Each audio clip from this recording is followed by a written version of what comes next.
Hello everyone, welcome back to my channel. I'm Rula Alani, and today I will be talking about something more personal. It's something that I personally experienced last year, and so I felt called to give you guys advice on this topic. And it also will explain why I was away from YouTube for a while late last year. I kind of went MIA for a few months and I never gave you guys an explanation. But what happened was, unfortunately, my fiance's father passed away, and it was a very difficult time, to say the least, because this was the first time I was supporting my partner while he was grieving, and he was also a father to me as well.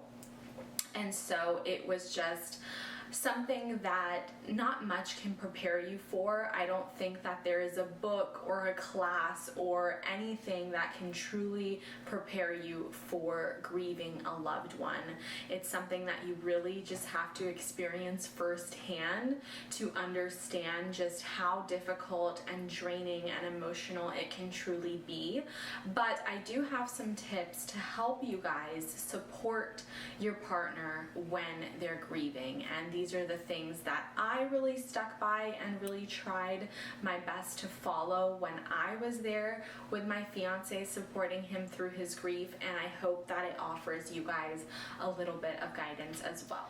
So the first tip that I have is just to give your partner grace, because they may be acting out of character. They may be a little bit more emotional. They may be a little bit more cold. They may be a little bit more distant, and everyone is going to grieve differently. So maybe in your case, they're a lot more social. Who knows? Because everyone truly grieves in their own individual way, and it is really up to us to be there in a non-judgmental, loving way next to our partner in whichever way they wish to show up. So they might be a little bit more angry, they might be a little bit more emotional, and we truly need to just practice a lot of empathy and grace and forgiveness during this time. Honestly, sometimes even just asking our partner, what do you need in this moment? How can I best support you in this moment, goes a long way, because it shows that we're willing to learn. We're willing to learn what type of love language they need right now, instead of just pretending that we know it all. It really is powerful simply just asking them how we can support them in this moment, if they need their space, or maybe they want some cuddles and hugs and things like that. Another tip that I have is, please do not judge them for whichever method they are in terms of grieving. If they want to sob uncontrollably, then let them. If they want to just go on a walk and be by themselves, then that's fine. If they want to kind of distract themselves and not really bring it up and kind of just avoid it, that's okay too. We need to understand that we are not here to force our partner to grieve in a certain way, or to make it seem like grieving can only be done in this one method, right? We all have different ways of handling our emotions. For instance, my partner is very much that type of person who wants to avoid it, distract himself, and kind of keep himself busy to keep his mind off of it, whereas someone like me would prefer to just sob and look at memories and really feel it and grow through it.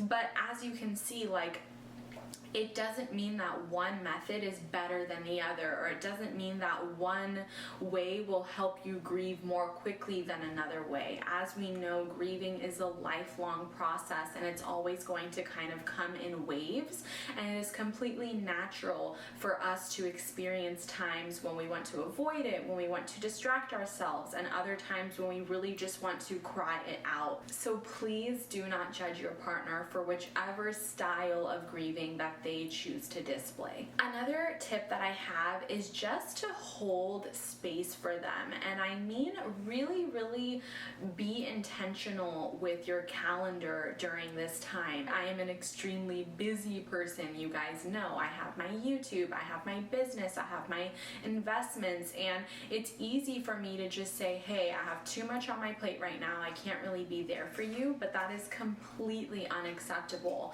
At this time, they should be your priority. And so this means that business, investments, all these other things take the back seat, and that is exactly what I did. Like, I literally just went off of YouTube for months without an explanation, because you guys, above all else, I am my partner's fiance. Like, that is my number one priority, my number one role in life at this moment. You know, I'm also a daughter, a sister, and all these other things, but in this moment you really need to value your role of partner, and you need to be there for them and hold space for them. So that means physically being next to them, holding them, comforting them, talking through it with them, you know, like wiping their tears, bringing them tissues, making them meals.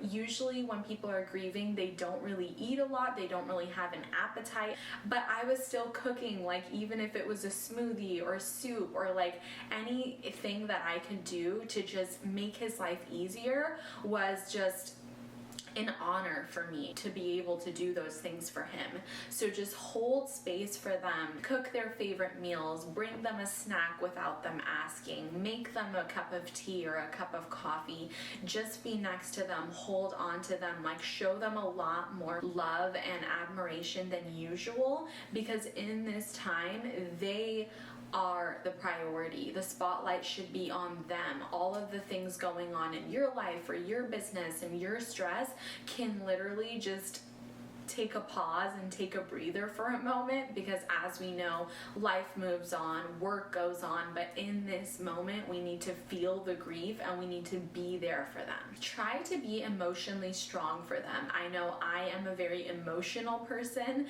and so if I was having, you know, a lot of emotions going on, I would try to kind of do that on my own or maybe in another room, because I don't want to bring him down. I want him to know that I can be strong for the both of us. And also, you want to model that behavior. You don't want to just show them that, oh my gosh, like we're just going to be miserable over this, because they are already feeling miserable. So if you can be a positive light in their day and show them an example of being emotionally strong and just having a lot of strength through this, you know, that can be just a reminder for them that they can be emotionally vulnerable during this time, and you are going to be the strong one for the both of you. Another thing that I really like doing is cherishing the memory of the lost soul. So bringing up their name when you have a meal, like, I wish so-and-so was here.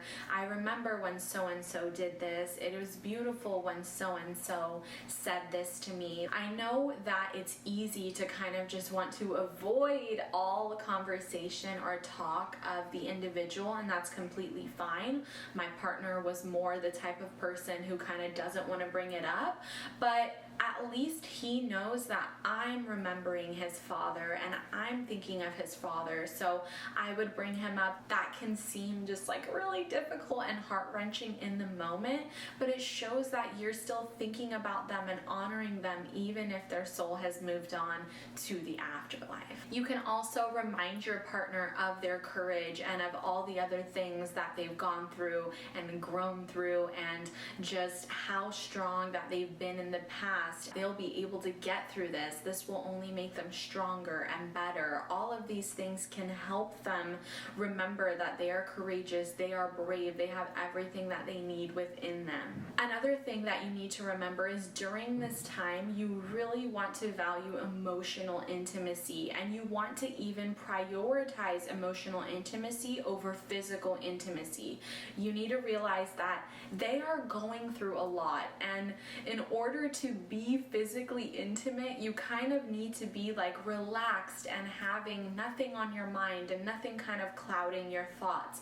But if you have just lost someone, physical intimacy is probably the last thing on your mind. Be mindful of that and know that during this time, you're probably going to be valuing emotional intimacy over physical intimacy. So what I mean by that is emotional intimacy is more like heartfelt conversations, eye contact, holding hands, really embodying a container for them, holding space for them, comforting them, cuddling them, talking to them. That's more emotional intimacy.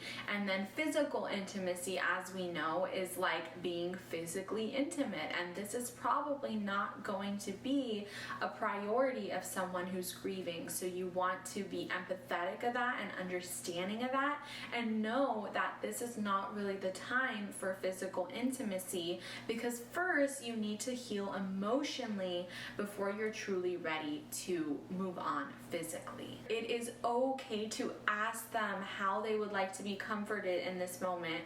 Would a massage be helpful? Would doing a load of laundry be helpful? Would answering a work email on their behalf be helpful? Like, how can you best serve them during this time? It really goes a long way, you guys, when you serve your partner while they're grieving. And I truly want to remind you to be selfless right now during this time instead of selfish. You want to bring that selfless energy with you to your partner. Let them know that you're there for them. Let them know that you love them, that you honor this person who has passed, that you're thinking of them, that you're praying for them.